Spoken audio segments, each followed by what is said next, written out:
Assalamualaikum warahmatullahi wabarakatuh. Salam inspirasi. Senang dan bersyukur rasanya saya Mr. I, tuan rumah inspirator, membersamai Anda dengan para tokoh inspiratif kita untuk berbagi sharing dan diskusi dalam podcast Rumah Inspirator Indonesia. Bersama saya sudah hadir seorang tokoh inspiratif kita pada kali ini. Siapakah dia? Simak videonya berikut ini.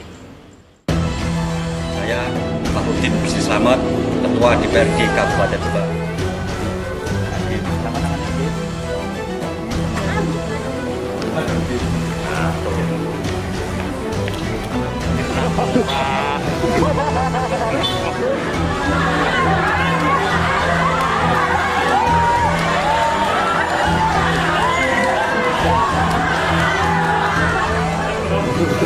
Apa sih?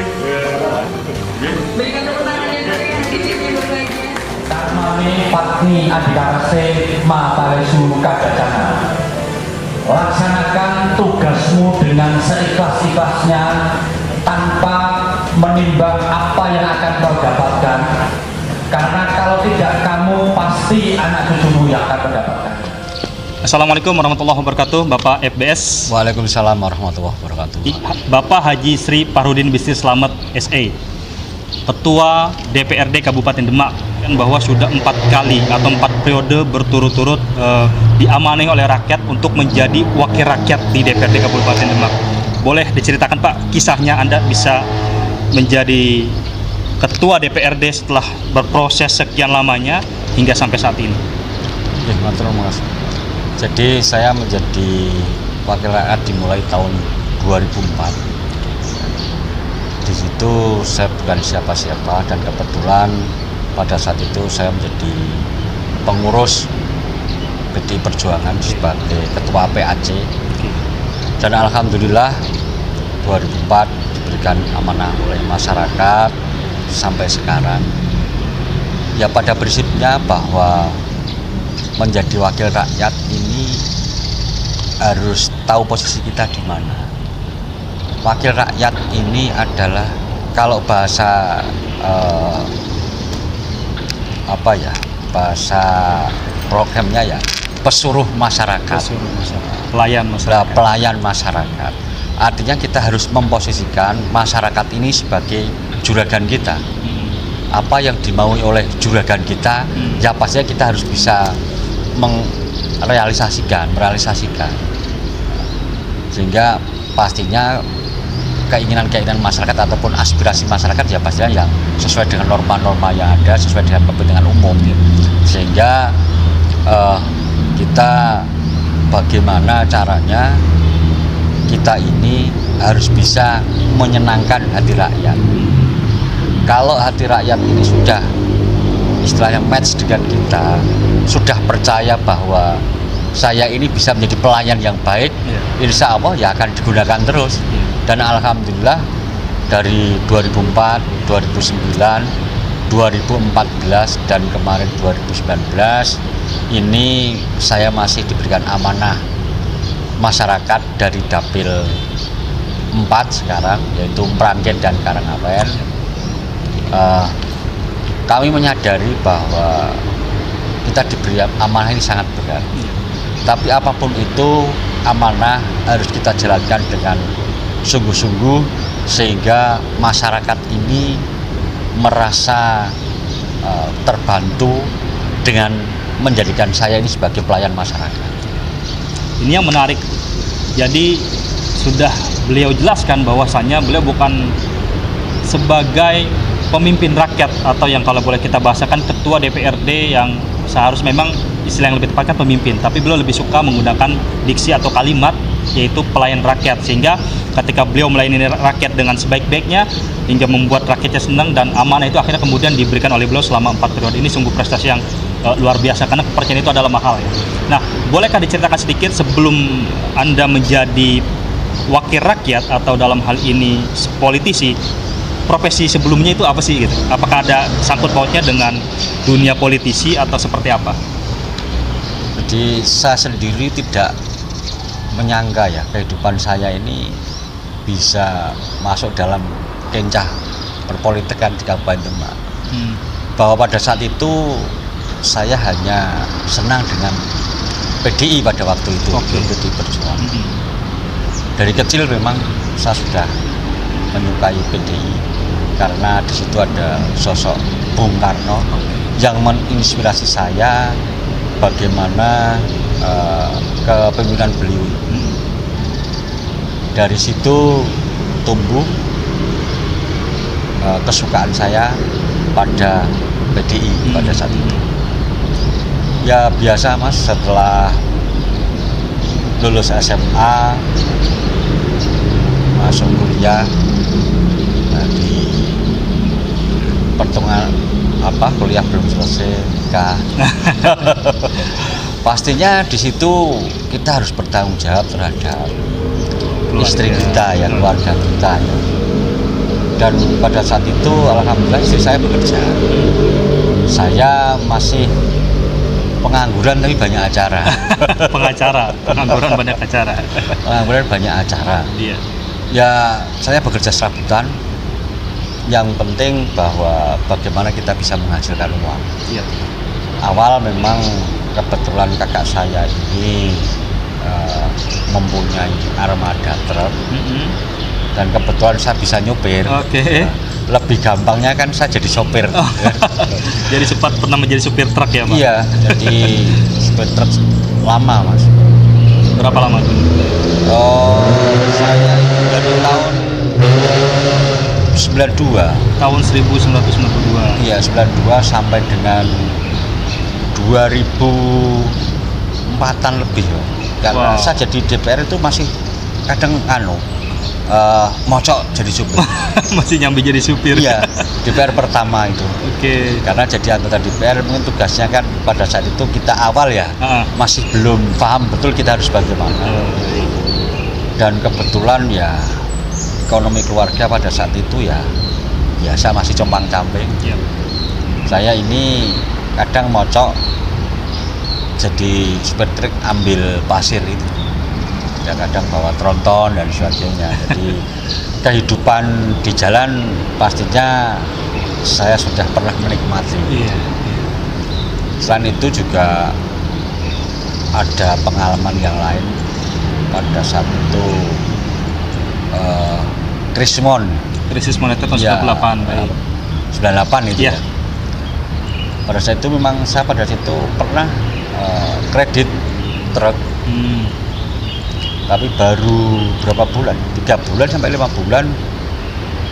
Ya kebetulan ketika saya membawa kayu karena ada muatan dari perhutani itu, jembatannya ambruk. Jembatannya Ya, terjadi kecelakaan di situ. Kecelakaan ya, Pak? Iya. Dan alhamdulillah saya selamat, tidak apa-apa bersama kernet saya. Perasaan trauma dan sebagainya menghantui, dan pada saat itu saya berpikir apa saya tidak cocok ya punya truk ya. Tidak cocok jadi juragan. Akhirnya truk itu yang masih cicilan itu saya jual untuk usaha yang lain. Dan kebetulan pada saat itu ada teman yang mengajak saya, kalau bahasanya sih bisnis, tapi cuman bisnisnya bisnis apa ya, kita ini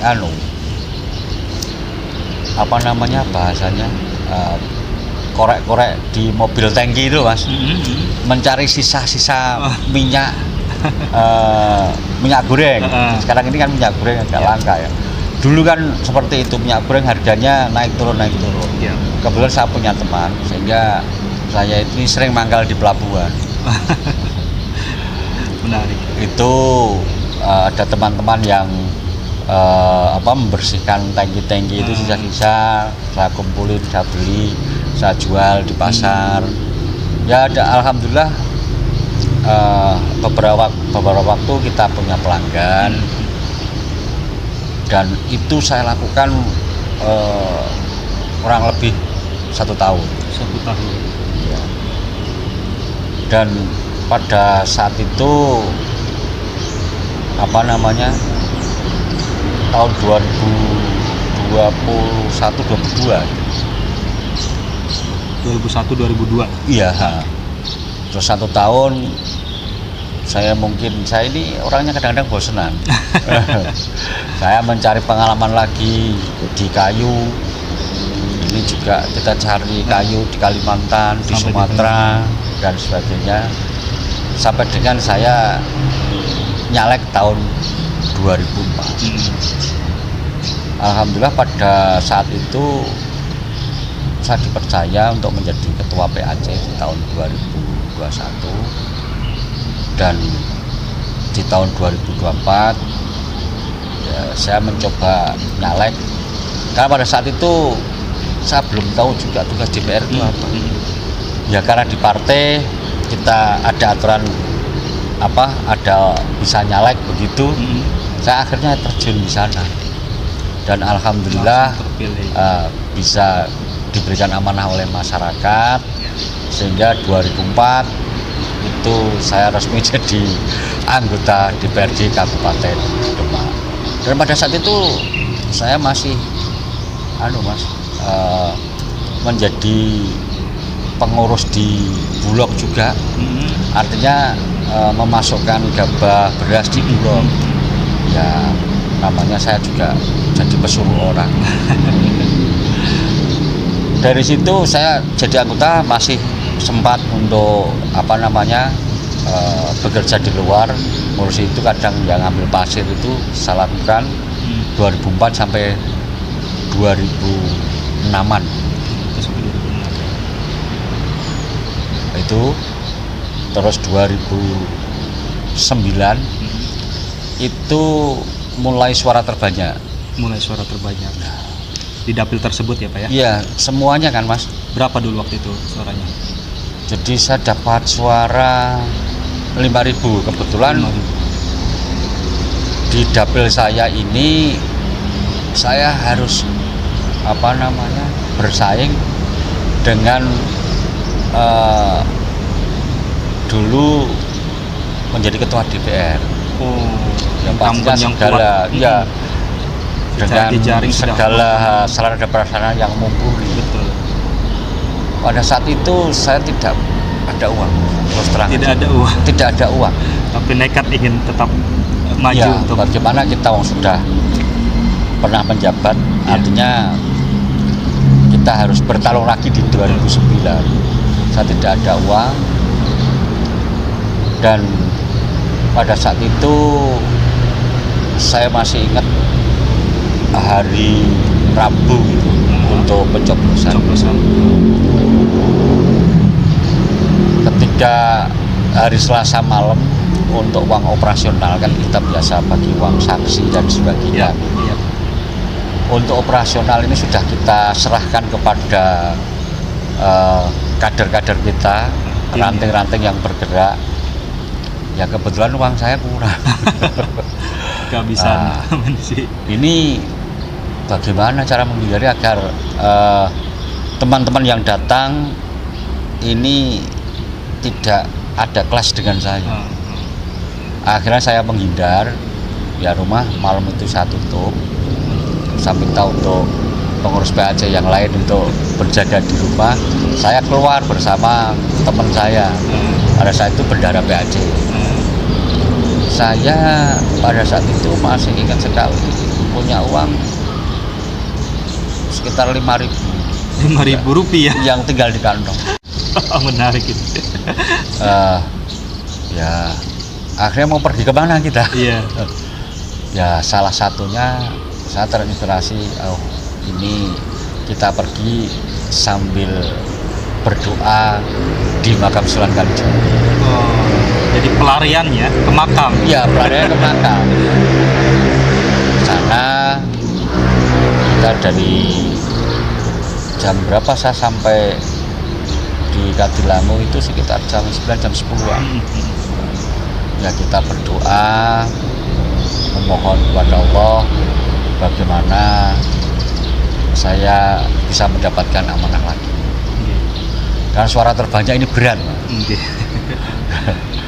Dan alhamdulillah uang 5.000 itu ketika jam 3 saya mau pulang ya karena perut lapar. Saya beli bakso untuk berdua. Romantis sekali. Bukan karena romantis, karena nggak ada uang. 5.000-5.000-nya ya Pak. Ya 5.000-nya. Pada saat itu bakso 1.500 atau berapa itu? Oh, iya. Masih 1.500 lah. Sehingga masih bisalah untuk makan berdua. Iya. Saya pulang sampai rumah jam 4 subuhan. Ya saya berpasrah diri pada Allah. Bakal. Apapun saya sudah berusaha dan apapun hasilnya ya insya Allah saya bisa menerima. Karena orang berusaha kan pasti ada dua, berhasil dan tidak berhasil. Berhasil Ini dan harus tidak berhasil. kita sadari di situ. Iya. Dan alhamdulillah pada saat pencoblosan pagi hari ini ada teman-teman yang datang. Saya juga bingung lagi bagaimana mau ngasih rokok, tidak ada uang. Kebetulan depan rumah saya itu ada musola, Mas. Saya di musola, saya kunci dari dalam. Saya tidurnya di musola itu, ngumpet itu. Di musola betul. Misalnya. Nah, saksi hidup itu ada Mas David dan Mas Sus, Masus. wartawan TVB. Iya. Itu ke rumah. Ya cari-cari gitu kan, saya lihat. Ya saya kan ada teman yang datang, saya tidak mentolot, saya harus temui apapun. Karena ada kawan yang datang ya sudah, bagaimanapun saya tidak bisa belikan rokok ya tidak apa-apalah. Saya temuin, saya ada omong-omong, ya saya ngomong terus terang, Mas maaf ya, saya tidak ada uang, saya tidak bisa belikan apa-apa, ini air putih aja. Terus sampai perhitungan suara saya kebetulan kalah dengan Pak Mulyairi yang pada saat itu 2004-2009 beliau jadi ketua DPRD. Ya saya berharap semoga dapil saya dapat 2 kursi, itu aja. Dan alhamdulillah setelah selesai rekapitulasi ini suara PD Perjuangan yang pada saat itu dapat 17.000, alhamdulillah dapat 2 kursi. Akhirnya katut, Mas. Iya. Nah, itulah pengalaman yang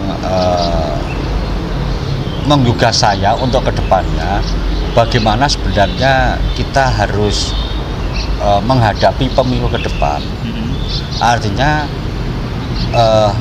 uang sebenarnya tidak menjadi persoalan utama. Oke. Tapi bagaimana kita bisa menyentuh hati masyarakat ini percaya dengan kita untuk diberikan amanah sebagai wakilnya. Dan itu harga yang paling mahal sebenarnya. Harga yang paling mahal. Kepercayaan. Trust. Dan itu saya lakukan pasca itu. Saya tersadar betul karena 2004-2009 ini saya sebenarnya belum ngeh apa toh sejatinya jadi anggota DPRD. Oke. Tapi setelah ada pengalaman itu saya baru tersadarkan betul-betul bahwa yang terpenting ini bagaimana kita bisa selalu dekat dengan masyarakat. Oke. Kita harus jadi pelayan yang baik dari masyarakat sehingga masyarakat percaya dengan kita. Dan alhamdulillah pemilu 2014 saya bisa mendapatkan untuk suara pribadi 15.300. 15.000. Itu kalau dijumlahkan kursi dapat berapa tuh? Pada saat itu BBP 11.500. Oke. Jadi 1 kursi lebih. Satu kursi. Lumayan. Artinya apa yang saya kerjakan dari 2009 sampai dengan 2014 ini mendapatkan kepercayaan dari masyarakat. Dirasakan Nah, betul. selalu mendekat dengan masyarakat. Apa yang masyarakat mau ini, bagaimana kita bisa mewujudkan. Ya semuanya tidak bisa terwujud, tapi bagaimana usaha kita. Yang penting ketika masyarakat ini berkehendak, ya kita harus bergerak untuk mewujudkan. Berhasil atau tidak itu urusan belakang bagi saya. Tapi yang penting bahwa kita diberikan amanah ya bagaimana untuk bisa menyenangkan juragan kita. Ya. Prinsipnya di situ. Dan alhamdulillah pada saat itu saya dipercaya menjadi wakil ketua DPRD 2014 sampai dengan 2019. Hal itu tetap saya ulang, bagaimana saya selalu dekat dengan masyarakat, Dan alhamdulillah di pemilu 2019 ini PDI Perjuangan diberikan amanah masyarakat menjadi pemenang di Kabupaten Demak, sehingga saya diberikan tugas oleh partai menjadi ketua DPRD di Kabupaten Demak. Itu Mas, jelas cerita. Kisah yang sangat inspiratif berawal dari tadi ada disebutkan bahasa istilah serabutan, dimulai dari supir truk, kemudian nyari-nyari minyak bekas-bekas dari mobil dan semua yang sudah beliau lakukan sampai tidak ada uang untuk bisa menjamu teman-teman yang sudah membantu, dan beliau melarikan diri dalam tanda kutip, tapi melarikan diri ke hal yang positif, yaitu berdoa ke makam Mbah Sunan Kalijaga atau Kadilangu, dan kemudian lari ke musola di dekat depan rumahnya beliau. Untuk apa? Guna tidak enak karena tidak bisa menjamu teman-teman selayaknya untuk bisa dijamu lah. Namun kemudian didatangi temannya dan beliau jujur bahwa beliau tidak bisa memberikan apa-apa karena mungkin semua amunisi atau uangnya beliau sudah habis untuk rakyat. Dan karena kembali ke rakyat, beliau sampai saat ini juga akhirnya diamanahkan oleh rakyat untuk bisa memimpin rakyat selama 4 periode. Ini suatu prestasi yang luar biasa. Nah, ketika tadi sudah ceritakan tentang kesan perjuangan berkaitan dengan internal, bisakah juga diceritakan kesan apa yang masih bisa dirasakan oleh panjenengan ketika terjun di masyarakat? Jadi artinya ketika jenengan menjadi seorang wakil rakyat ini, ketika terjun ke masyarakat, ada kesan apa yang itu mungkin tidak bisa dilupa? Apakah pernah ada warga yang ingin apa dan atau seperti apa begitu? Mungkin ada hal yang menarik yang bisa kita dengarkan sama-sama. Jadi banyak hal, Mas. Ya, diantaranya bagaimana ketika kita walaupun kita punya jabatan sebagai ketua DPRD, artinya jabatan itu kan amanah dari masyarakat. Iya, betul. Ya, ketika kita terjun ke masyarakat itu jangan kita bawa. Oke, jadi melepaskan baju jenengan siapa begitu? Iya. Oke, baik. Bahwa pikiran kita ya bahwa kita ini pelayan masyarakat saja. Kecuali hal-hal yang protokoler dan sebagainya, kita memang didudukan sebagai ketua DPRD. Oke. Tapi ketika kita bertemu dengan masyarakat, bertemu dengan konstituen kita, ya pastinya kita harus melebur bagaimana kita bisa mendengarkan persoalan-persoalan yang ada di masyarakat. Yang penting kita tidak menggurui masyarakat. Kita harus menjadi pendengar yang baik untuk masyarakat dan merealisasikan apa yang menjadi keluhan masyarakat. Itu kunci. Ya banyak hal, Mas, yang sangat berkesan. Jadi kita ini di BRD seperti perangkat desa. Oke. Dan kita harus mengurusi masyarakat ini dari lahir sampai mati. Oke. Urusan KTP kadang ada konstituen kita yang melahirkan kita ya minta untuk membantu dan sebagainya. Tapi itu adalah dinamika buat saya. Mereka minta tolong kita itu artinya bahwa mereka percaya pada kita. Justru kita senang. Kalau kita tidak dimintai tolong, justru kita jadi susah. Kenapa mereka tidak minta tolong kepada kita? Artinya bahwa mereka tidak percaya lagi ya.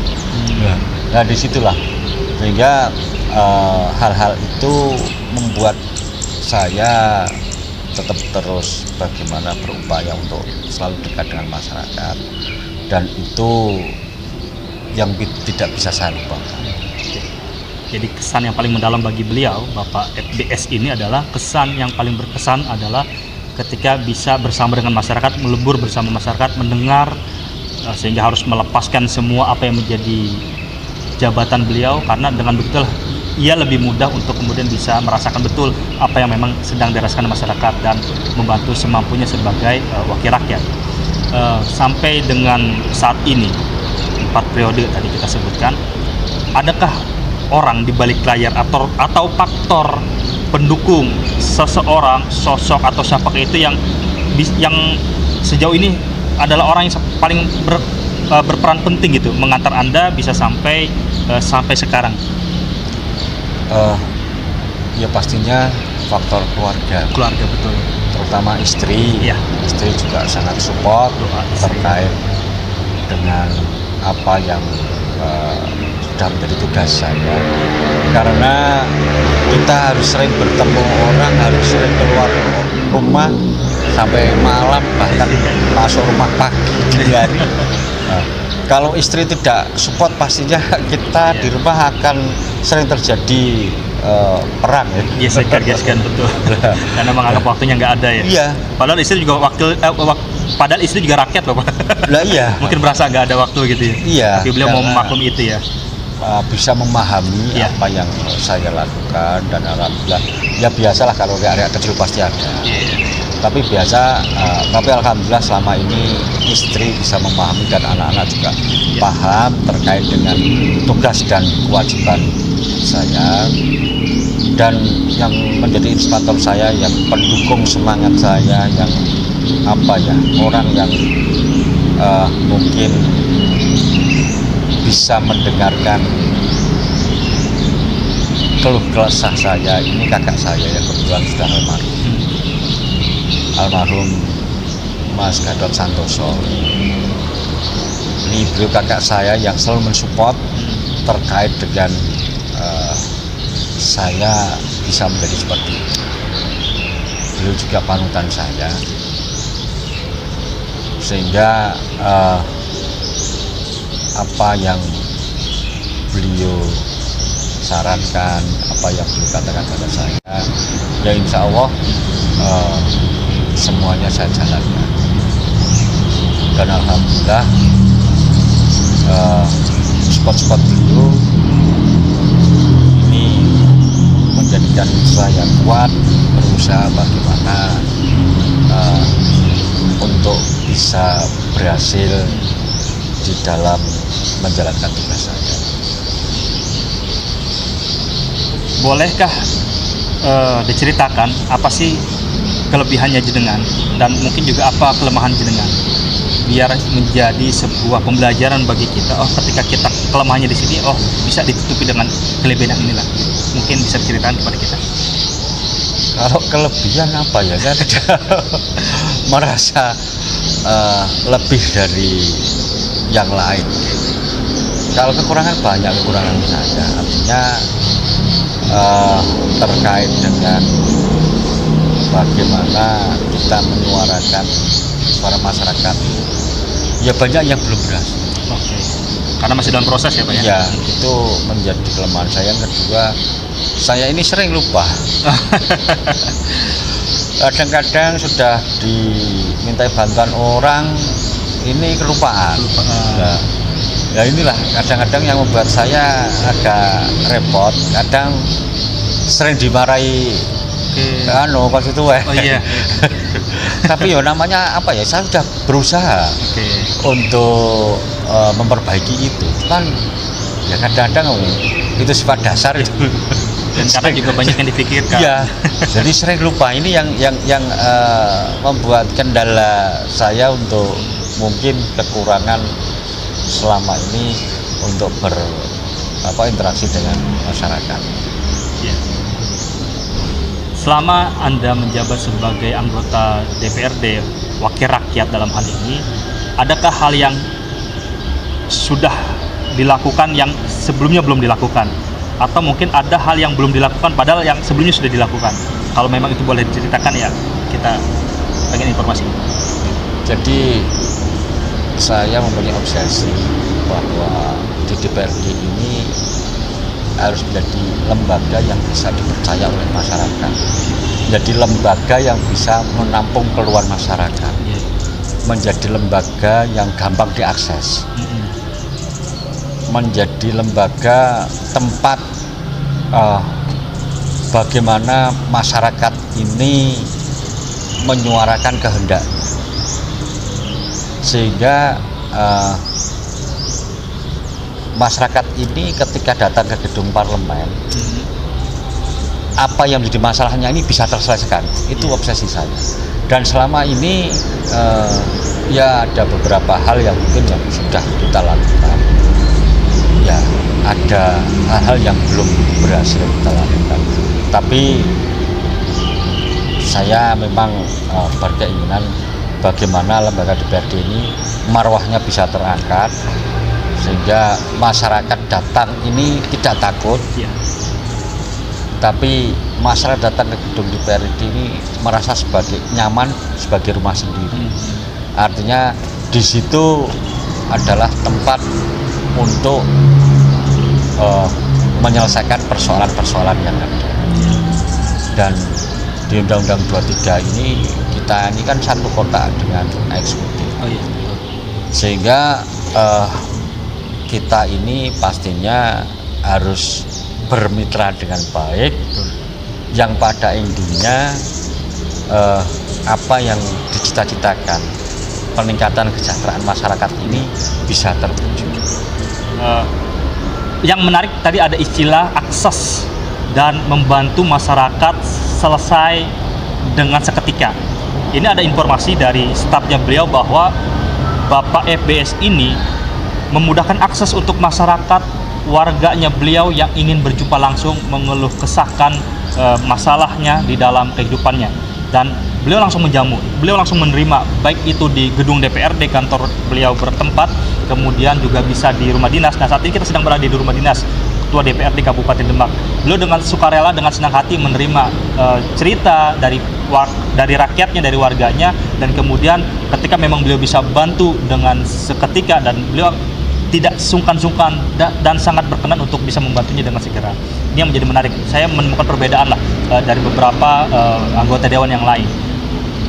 Tapi mungkin di sisi yang lainnya, ini kita berbicara coba dari konteks pandangan sisi negatif. Apakah dengan mudahnya orang menjumpai Anda tidak takut? Misalkan ada orang-orang yang berniat jahat untuk mengancam Anda atau keselamatan Anda begitu.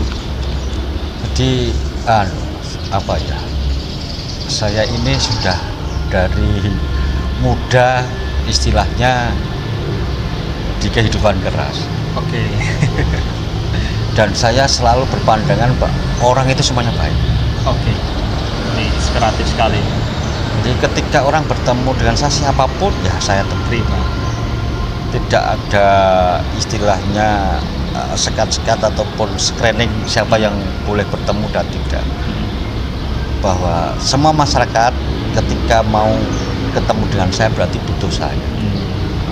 Artinya ketika orang butuh ya kita jangan menghalangi, kita mudahkan saja. Inspiratif. Nah, ini karena ya pastinya ada filosofi ketika kita memudahkan urusan orang lain maka urusan kita Akan dimudahkan, betul. Nah, itu yang kita pakai sehingga saya tidak membatasi. Selama saya ada yang insya Allah mau ketemu saya kita siap, kita persilahkan. Ini kita coba berandai Pak dari sisi yang lain. Ketika panjenengan tidak menjadi seorang wakil rakyat, profesi apa sih yang sebenarnya Anda cita-citakan sejak kecil? Mungkin dulu ada punya harapan apa? Kalau cita-cita saya dari kecil itu memang menjadi sopir ya. Sesederhana jadi itu mudah ya? saja, sederhana itu. Saya jadi orang tidak pernah mulu-mulu. Baik, Jadi baik. menjalani hidup ini dengan santai saja. Oke. Artinya ya ketika kita harus ke sana ya langkah saya memang harus ke sana. Oke. Bagaimana bisa berhasil ya kita harus berjuang untuk ke sana. Artinya tidak manteng bagaimana ini berhasil dan sebagainya, tapi kalau kita berhusnudzon artinya kita berprasangka baik, insya Allah Tuhan mengabulkan. Itu saja. Jadi ketika saya nanti tidak jadi ya saya kepingin sebenarnya ingin hidup di desa bertani. Wah. Jadi mengabdi pada masyarakat ya karena kita sudah tua, menunggu apa lagi, kita kan menunggu mati. Artinya bagaimana kita bisa berhubungan baik dengan sesama manusia dengan baik dan bisa mengabdikan diri kepada Tuhan dengan baik juga. Ya dua hal ini bagaimana bisa terhubung dengan baik. Ya semoga saja ketika nanti selesai di politik ya keinginan saya bisa terwujud untuk bisa hidup di desa nyaman begitu. gitu. Dan tetap Kita bermanfaat adem buat tentrem, masyarakat ya ya. tetap kita bergaul dengan masyarakat. Oke. Kalimat pamungkas Pak terakhir sebagai sebuah penutup, kata-kata inspiratif yang bisa kita coba teladani dari sosok jenengan sebagai wakil rakyat atau sebagai sosok pribadi lah sebagai EPS, monggo Pak, silakan. Ini seperti yang sudah saya pasang di ruangan saya, itu kata-kata dari Bung Karno, karmane fatni adikaraste ma palesu kadacana. Kerjakan tugasmu dengan seikhlas-ikhlasnya tanpa menimbang apa yang akan kau dapatkan, karena kalau tidak kamu pasti anak cucumu yang mendapatkan. Ini falsafah hidup saya. Yang jadi pegangan hidup. Yang menjadi inspirasi hidup saya. Jadi bagaimana kita ini intinya bisa bekerja dengan ikhlas, Ya. tanpa memikirkan apa yang akan kita dapatkan, karena pastinya Tuhan sudah akan mengaturnya. Baik, mirsa semuanya, ini sangat inspiratif sosok kita kali ini bahwa beliau sebagai wakil rakyat tetap berprinsip berkehidupan tentang bagaimana melakukan bekerja dengan ikhlas, karena apapun itu balasan dari Tuhan. Tuhan akan membalas, kalaupun tidak ke kita, akan ada anak cucu kita yang akan juga bisa mendapatkan itu.